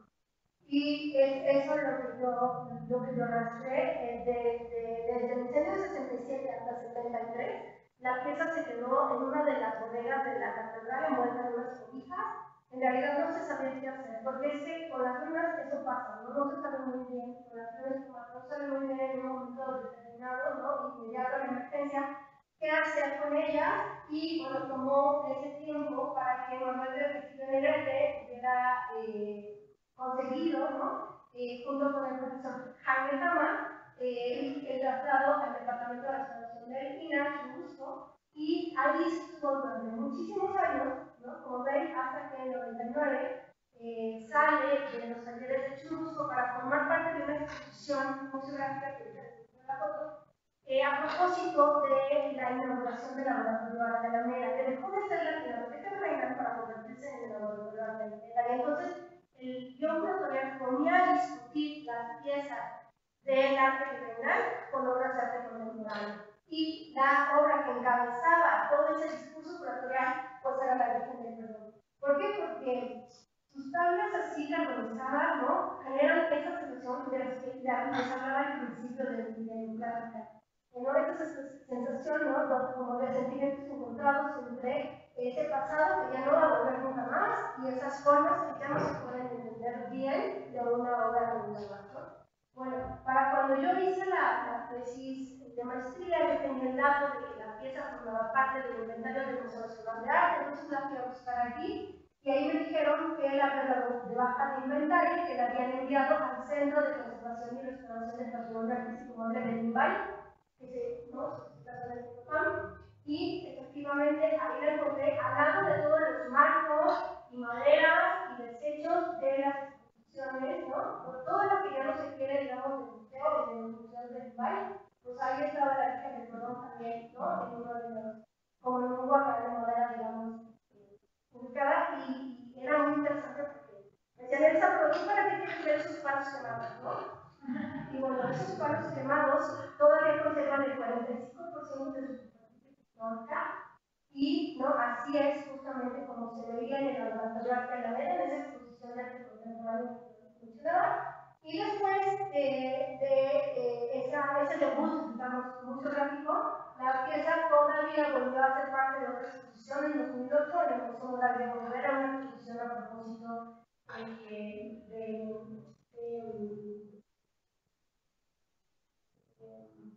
la Inquisición y los judíos y la persecución contra los herejes, en guerra así, ¿no? Muy combinado, digamos, el tema. Y bueno, estaba ahí la Virgen del Perdón, justamente porque en México viejo González de Juan dice ese mito, que se perdiga ese mito en el que se supone que Simón Perennis era un judío y que pintó la Virgen del Perdón en una puerta de su celda, ¿no? Cuando estaba en el entonces, ese Dios, ¿no? Digamos que vuelve a poner otra vez en circulación una obra que había quedado totalmente desprovista de valor, ¿no? Después del incendio del 67, y que, bueno, nosotros también a partir del estudio que yo hice para la maestría, pues propusimos darle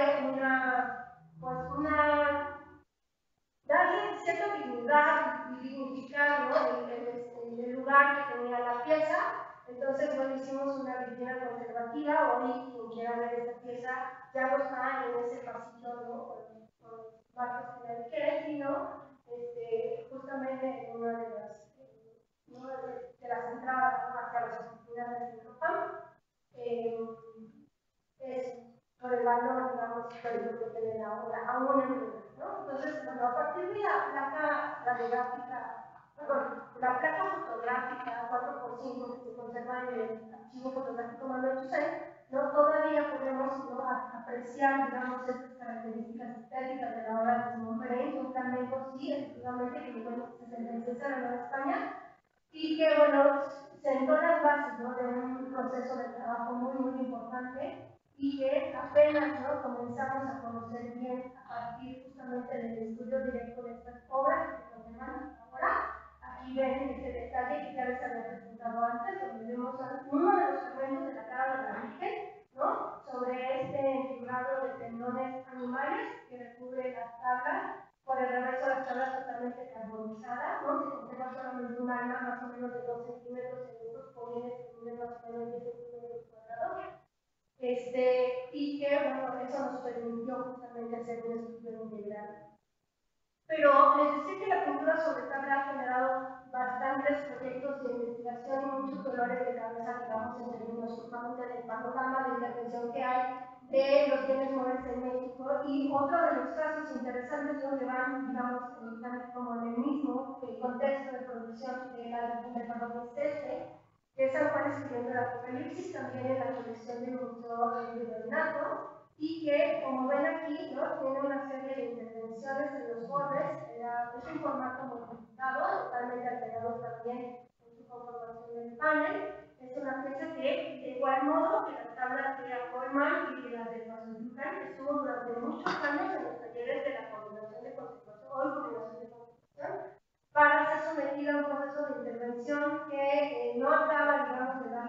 solución al problema de la pintura. Es una pieza que cuando se rescata del museo religioso de la Catedral de México tenía estas adecuaciones, digamos, en su formato, después se le quitan los requintes y se deja así como la vieron en el imagen anterior. Y en el Museo Nacional de Arte hay otra tabla, esta de Poncho Sevillano, que fue colega, digamos, ¿no?, de la misma empresa artística, trabajó que Simón País, por los mismos años de la década de los 80 del siglo XVI, y también una tabla que está en el Museo Nacional de Arte. Fue uno de los primeros casos donde los restauradores, ¿no?, de la Academia de San Carlos deciden hacer algo que se llama transposición, que es eliminar las tablas y colocar desde la preparación la pintura en un nuevo soporte ahora de tela. Transformar una pintura sobre tabla en un cuadro sobre tela, una intervención, como lo ven aquí, muy radical, muy dañina, ¿no?, para la obra, pero que bueno, es uno de los antecedentes de esto que les decía, que es una larga trayectoria de intenciones, ¿no?, para poder darle solución a los problemas de la pintura sobre tabla. Otro caso es el Topán, de 77, más reciente, por supuesto, un cuadro que está en el Museo Nacional de San Carlos. También era una pintura sobre tabla. Aquí ven en sus fotos de archivo como era una tableta muy delgada, que tenía una serie de refuerzos por el reverso.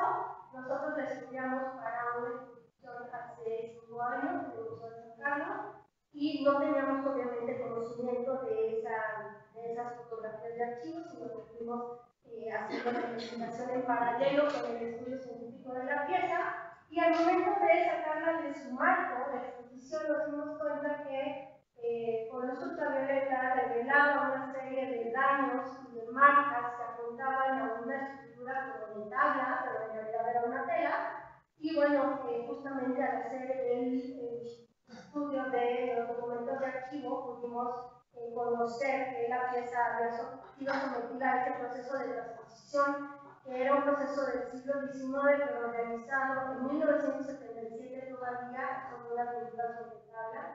Insisto en que son intervenciones realmente muy dañinas para la estructura de las obras.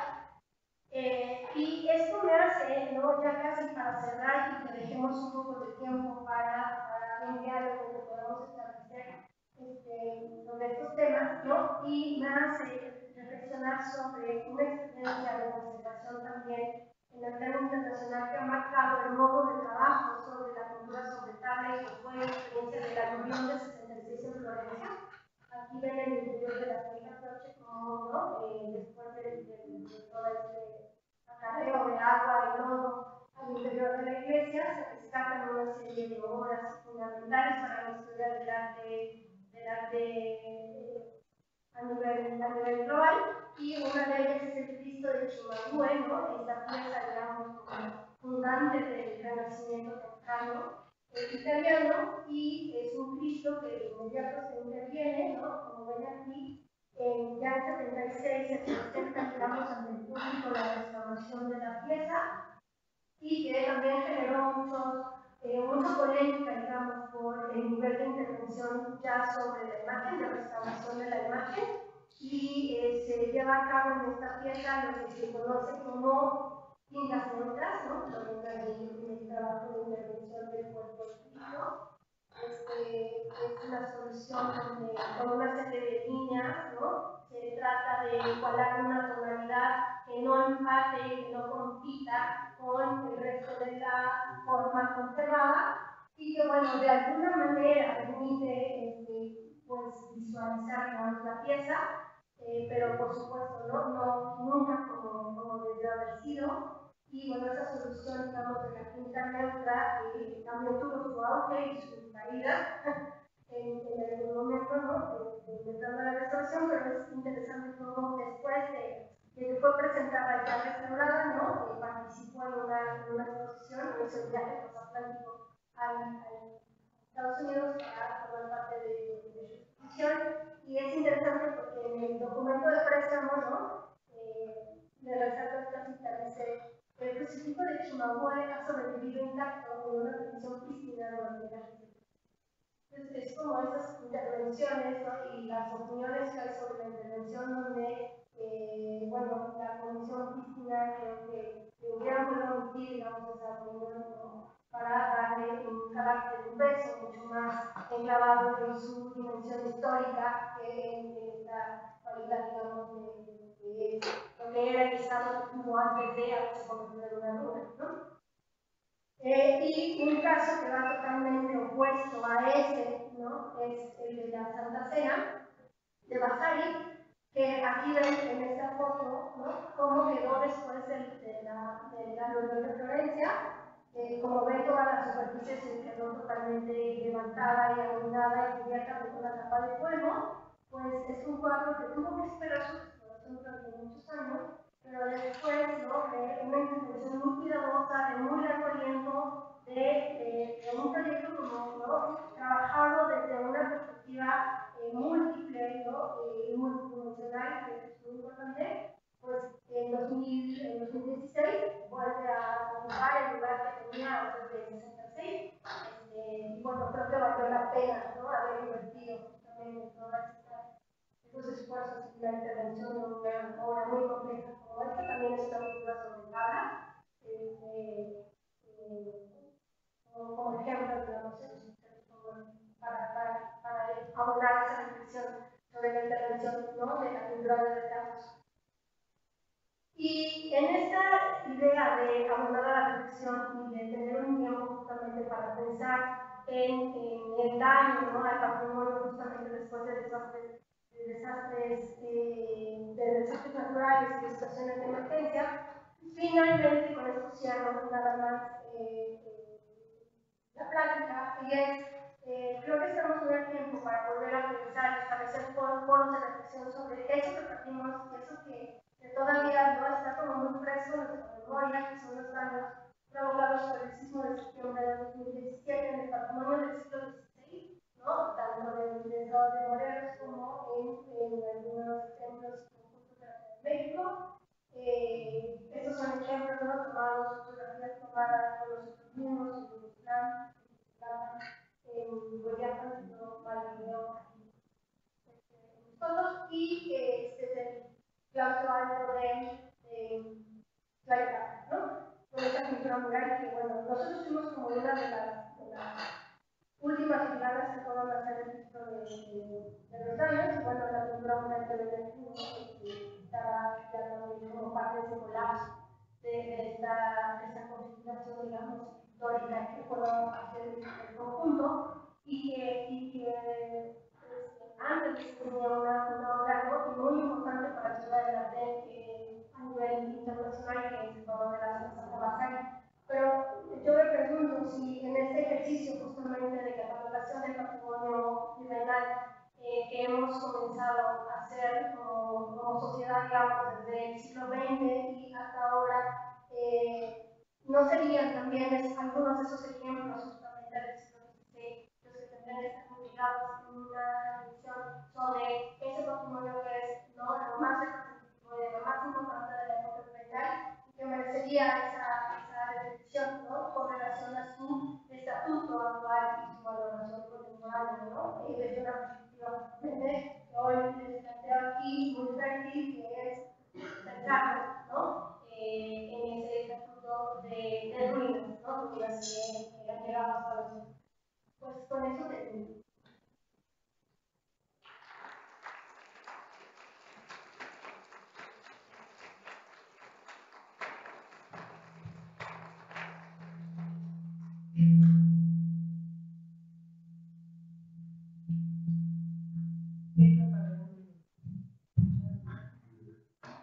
Bueno, pues quisiera agradecer a la doctora por esta valiosa participación. Sin duda un tema muy interesante.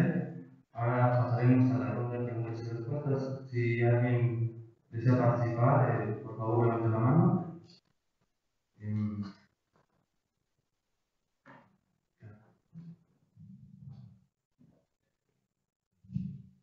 Buenas noches a todos. Me ha dado un gusto haber asistido a la conferencia. Creo que nos permite como entender un panorama muy general. Yo personalmente me había dado cuenta de la complejidad, ¿no?, que implica restaurar una obra, una pintura en tabla. Ignorante, no sabía. Y creo que justamente esa complejidad es la que ha llevado a toda esta serie de decisiones afortunadas y desafortunadas.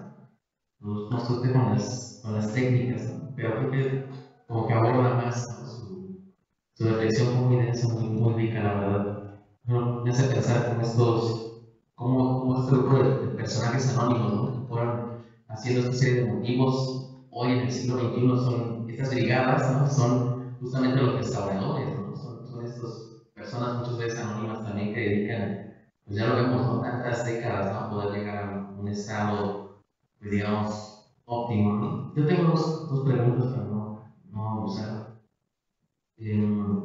La primera es, nos mostró este proceso de homogenización, ¿no?, que se llevó en los años 60 sobre los conventos, ¿no? Quisiera preguntar un poco su posición sobre estos planteamientos, ¿no?, de a veces, pues, inventarse cosas, ¿no?, como estas fuentes, cosas que no se tuvieron. Quisiera conocer su postura en torno a eso. Y otra en torno al tema de la Virgen del Perdón, ¿no? O sea, por ejemplo, este proceso de fetichización de la obra, es una postura personal, como, a lo mejor como ven este momento en el que ya, por ese proceso histórico, ¿no?, de haber sido, pues de haber estado en un evento desafortunado, se vuelve un objeto que puede convertirse en una obra, nuevamente en una obra de arte, ¿no?, una valorización, ¿no? No sé también su postura en torno a eso, ¿no? Podría ser pensado como eso, ¿no?, como un objeto de fetiche, ¿no? Sin embargo, yo entiendo que la obra tiene valor por su densidad y su peso histórico, ¿no? Y muchísimas gracias.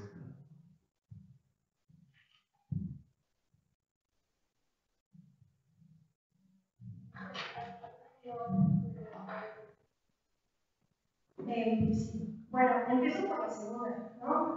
Como en el orden, digamos, que termine la presentación. Y creo que aquí hay algo interesante que yo explico, ¿no?, de una manera más larga en este estudio que tengo publicado sobre la Virgen del Perdón, y es esa cualidad de los objetos, ¿no?, de detectar respuestas sociales, de ser dispositivos, ¿no?, para que se lleven a cabo estas respuestas sociales y estas nuevas valoraciones. Tiene que ver con una especie de aura, ¿no?, alrededor de estos objetos, y que definitivamente, bueno, implica, ¿no?, una inversión muy grande de recursos y de soluciones, ¿no?, para llegar al estado en el que están, pero bueno, son casos como excepcionales, ¿no?, que han derivado en ese estatuto que tienen hoy esos objetos, y que, bueno, estudiados desde esta perspectiva nos permiten, ¿no?, tener como esos modelos de explicación que me parecen, desde mi punto de vista, son muy ricos, justamente para establecer qué es lo que estamos haciendo hoy, ¿no?, con el patrimonio de la época virreinal. Eso por un lado. Y por el otro, ¿no?, y tiene también que ver un poco con esto, es que yo en esta ponencia he tratado como de mostrarles a ustedes cómo estos conjuntos del siglo XVI, ¿no?, son como un todo, ¿no?, estas pinturas, los retablos, la misma pintura mural, el conjunto arquitectónico, su especialidad, y cómo estas intervenciones de alguna manera hoy, o desde, ¿no?, el mismo proceso de institucionalización de la conservación, se han intervenido de una manera pues en secciones, ¿no?, como parcializadas. Y aquí lo que a mí me ha también interesado transmitirles es que todavía hace falta, ¿no?, seguir, ¿no?, construyendo este proceso de comprensión de cómo es que se han intervenido estos conjuntos, ¿no?, y a qué ideologías, ¿no?, y sobre qué prerrogativas se han hecho estas cosas. Un poco es lo que yo he tratado como de presentarles con estos casos. Creo que también ha sido interesante ponerlos juntos, ¿no?, porque de alguna manera siempre los estamos estudiando de manera aislada, y a la hora de ponerlos juntos nos damos cuenta de estas similitudes, estas soluciones compartidas, ¿no?, que se pueden leer ya después de varios años que han sucedido, ¿no?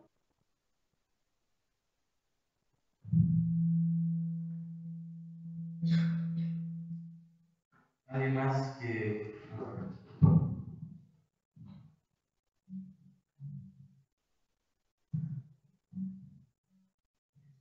Hola, buenas noches. Bueno, igual me sumo a las felicitaciones. Fue una ponencia muy nutritiva y pues agradezco sobre todo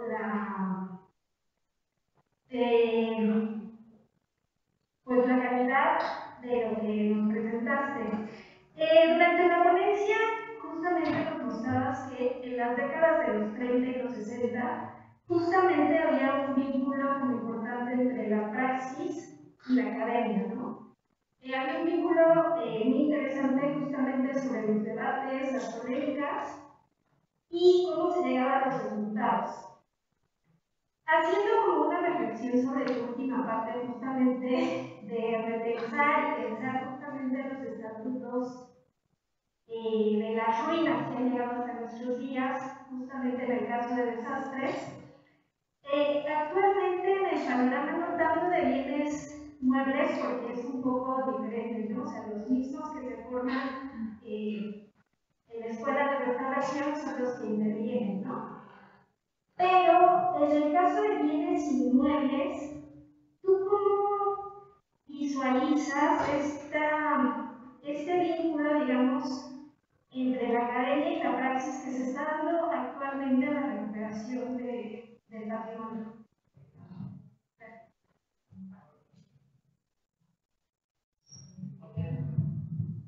Bueno, la verdad es que conozco un poco. Algunos de los ejemplos que les mostré aquí, bueno, pude tener como un cierto acercamiento justo después del 17, pero lo que percibí, ¿no? Es, y cuando he tenido oportunidad de hablar de estos temas con algunas de las personas que han estado encargadas de las intervenciones, lo que percibo es que hay una preocupación muy grande en cuestión de financiamiento, por ejemplo, del capital invertido desde diferentes fondos como el de Fonden, o que si es seguro, que si es no va a haber.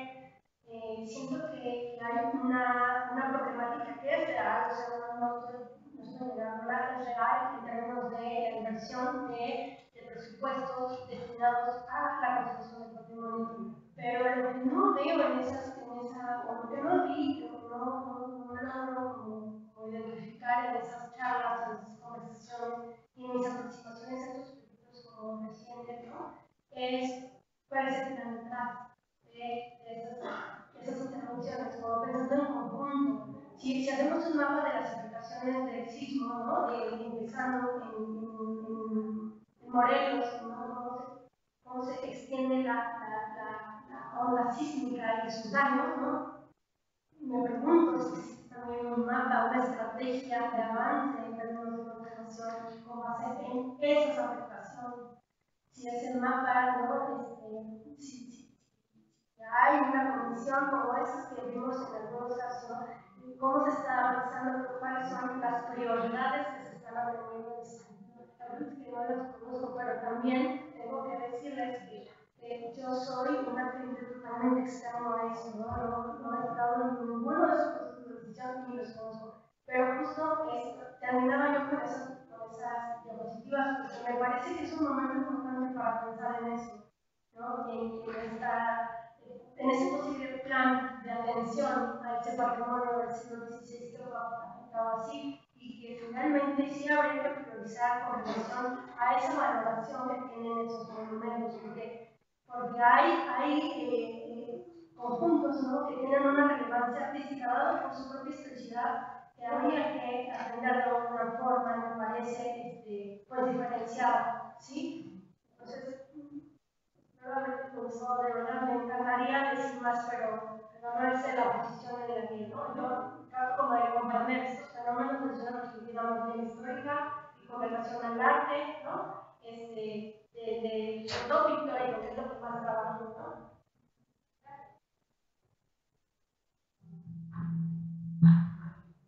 Bueno, agradezco al público su interés y participación.